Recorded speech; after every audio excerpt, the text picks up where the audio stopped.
Halo Sobat Denok Ayu semua, terima kasih karena masih setia menunggu video-video terbaru dari Denok Ayu Novel. Jangan pernah lupa ya untuk selalu subscribe, like, and comment, agar Denok semakin semangat upload videonya. Menantu terbaik bab 686 kamu sopan, kakak. Oke, saya tahu. Li Qianying melirik Li Qiansuo dengan tidak sabar dan cemberut. Lihatlah orang yang marah padamu, dan bicarakan hal itu 800 kali sehari, membuatnya seolah-olah kamu adalah orang yang bercerai. Lihat, Jiarong, gadis ini, biarkan aku memberitahunya apa yang sangat enak. Li Qianxuan menunjuk ke Li Qianying, dan dia melirik adiknya sedikit tak berdaya, meskipun ada beberapa kesalahan di bibirnya. Tapi matanya penuh dengan kerusakan. Lin Yu tidak bisa membantu tetapi menggelengkan kepalanya dan tersenyum, merasakan kehangatan yang tak bisa dijelaskan. Ngomong-ngomong, Jiarong, Yan Lun ini, kamu harus berhati-hati. Li Qiansuo tiba-tiba teringat sesuatu, dan buru-buru memerintahkan Lin Yu. Aku hati-hati. Aku belum pernah bertunangan dengannya, hati-hati apa? Lin Yu sedikit terkejut dan sengaja membuat lelucon. Benci. Li Qianying memerah karena menggoda Lin Yu, dia menundukkan kepalanya dan melirik Lin Yu, tapi dia merasakan rasa manis yang dalam di hatinya. Tuan He ini juga akan bercanda dan bercanda dengan dirinya sendiri. Persyaratan Li Qianying sangat rendah, selama dia mendapat perhatian Lin Yu, bahkan jika itu hanya 1 menit dan 1 detik, dia sudah bersedia. Lalu bagaimana? Ketika Yan Lun berada di China, dia dan Zhang Yihong adalah teman besi. Li Qianxuan Chong Lin Yu menjelaskan dengan wajah serius, bahkan jika Yan Lun berada di luar negeri, mereka berdua bertukar pikiran. Kamu telah menghapuskan seluruh masa depan Zhang Yihong. Sulit untuk mengatakan bahwa Yan Lun tidak akan membantu Zhang Yihong balas dendam padamu. Kakak Li, jangan takut menggigit jika terlalu banyak kutu. Menurutmu aku masih takut balas dendam? Lin Yu tersenyum tak berdaya dan menggelengkan kepalanya, dia bahkan tidak takut balas dendam dari organisasi seperti Ling Xiao dan Great Demon Master dan organisasi seperti Sword Master League. Bagaimana dia bisa takut pada orang biasa seperti Yan Lun? Jiarong, jangan remehkan Yan Lun ini. Li Qianhui berkata dengan sungguh-sungguh. Saya mendengar bahwa anak ini telah melakukan bisnis ilegal di luar negeri, jadi dia telah berkolusi dengan banyak organisasi dan pasukan di luar negeri, jadi Anda sebaiknya lebih memperhatikan kekuatan asing. Lin Yu tersenyum acuh tak acuh, dan berkata, kalau begitu saya tidak takut. Saya di China, di rumah saya sendiri, dan saya harus takut pada beberapa orang luar. Saya takut sepanjang hari. Lalu saya hidup terlalu buruk. Li Qianzuo sedikit terkejut ketika dia mendengar kata-kata itu, dan merasa bahwa apa yang dikatakan Lin Yu benar di negaranya sendiri. Mengapa dia harus takut pada pasukan asing ini? Setelah makan dengan Li Qianjue, Lin Yu menelepon Sue Qin, Shen Yuxuan, dan Zhou Chen sesuai dengan apa yang dia katakan sebelumnya, meminta mereka untuk mendaftar penggalangan dana para martir ini sebanyak mungkin. Niat Sue Qin adalah meminta Lin Yu untuk berpartisipasi dalam penggalangan dana atas nama Rong Qin Meiyan atas nama Lin Yu, tetapi Lin Yu langsung menolak. Dia tidak berpartisipasi dalam penggalangan dana atas nama perusahaan manapun di bawahnya sendiri. Dia hanya mewakili dirinya sendiri dan He Jiarong. Setelah duduk di rumah sakit pada sore hari, Jiang Yan menelepon Lin Yu dan memintanya untuk menemaninya menata rambutnya di malam hari. Membuat rambut. Lin Yu bertengkar hebat ketika dia mendengar kata-kata itu, tetapi dia tahu bahwa rambut Jiang Yan tidak dapat digunakan selama 3 atau 4 jam. Dan setiap kali biayanya setidaknya 1.000 samudra.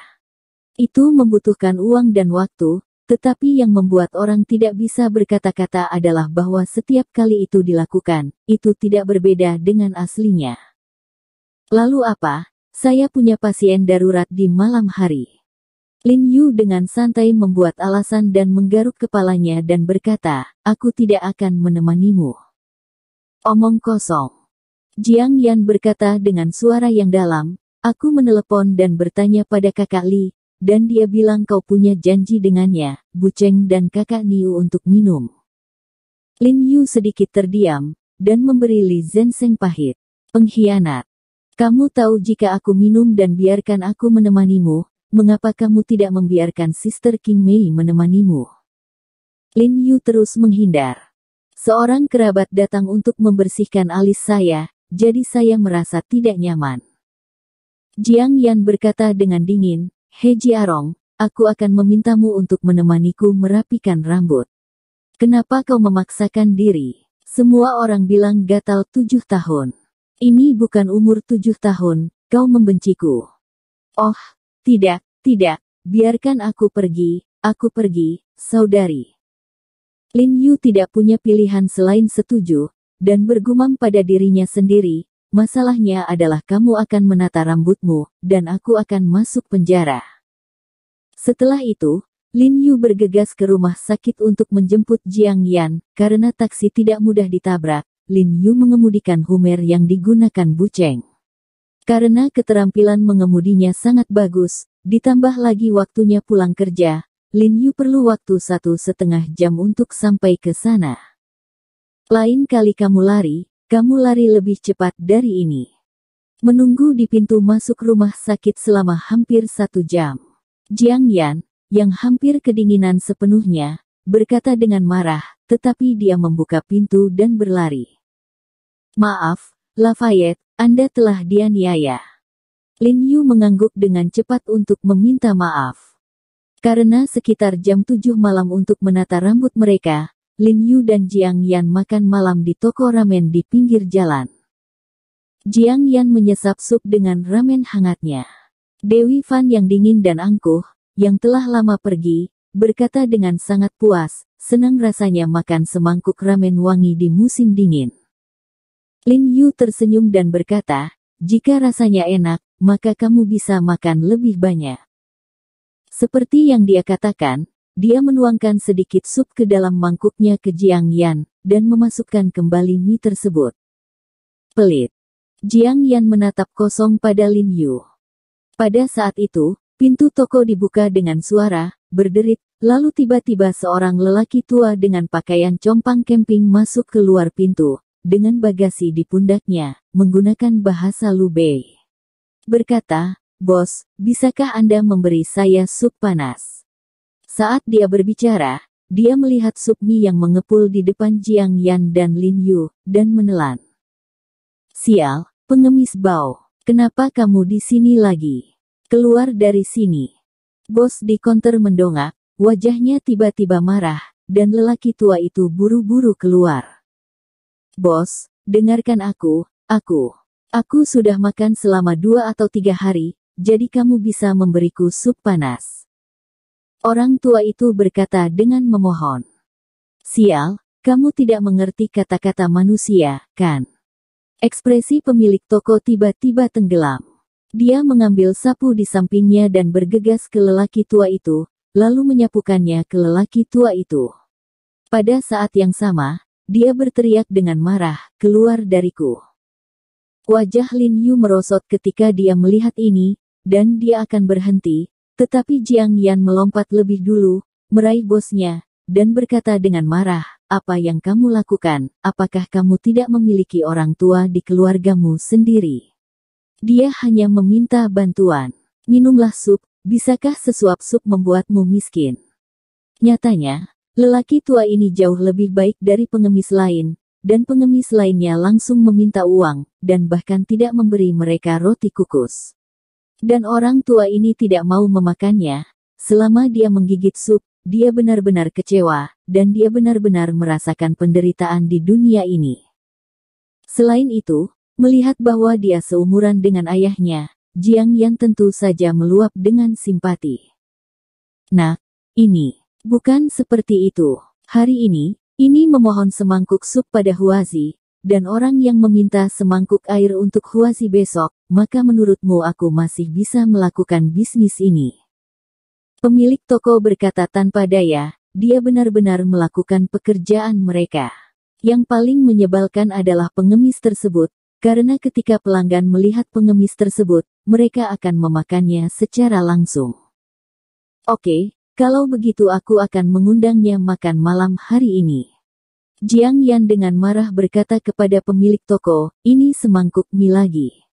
Saya akan membayarnya. Ini, jika dia makan di sini, pelanggan lain tidak akan menyukainya.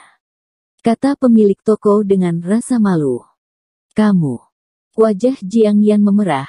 Dia menghabiskan uang, dia juga seorang pelanggan, mengapa dia tidak bisa makan di toko? Nak, terima kasih.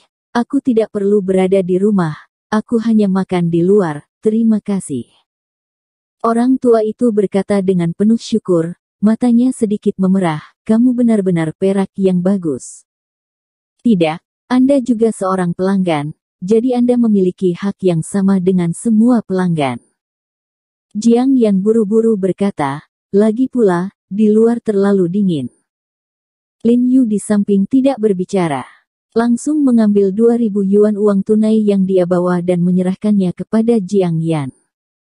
Jiang Yan terkejut sedikit, dan kemudian langsung mengerti apa yang dimaksud Lin Yu, dan langsung menamparkan 2.000 uang cepat di atas meja, dan berkata dengan dominan, sekarang dia bisa makan di toko. Penjaga toko melihat 2.000 dolar di atas meja. Matanya lurus, dan dia mengangguk dan berkata, ya, tidak masalah. Kemudian dia dengan cepat mengambil 2.000 dolar itu dan lari kembali ke dapur untuk membuat mie. Hei, dengan uang banyak, jangan hanya memasak mie, dapatkan ayam besar atau semacamnya. Lin Yu buru-buru berteriak padanya. Terima kasih, adik kecil. Jiang Yan menatap Lin Yu dengan senyum penuh arti, dan berkedip padanya dengan mata besar. Kamu sopan, kakak. Lin Yu tersenyum padanya, lalu berbalik untuk menyambut lelaki tua itu untuk duduk ke depan, tetapi ketika matanya menyapu beban lelaki tua itu, kulitnya tiba-tiba berubah. Bersambung. Terima kasih sahabat Denok yang sudah mendengarkan video ini, jangan lupa like, komen, and subscribe ya, terima kasih.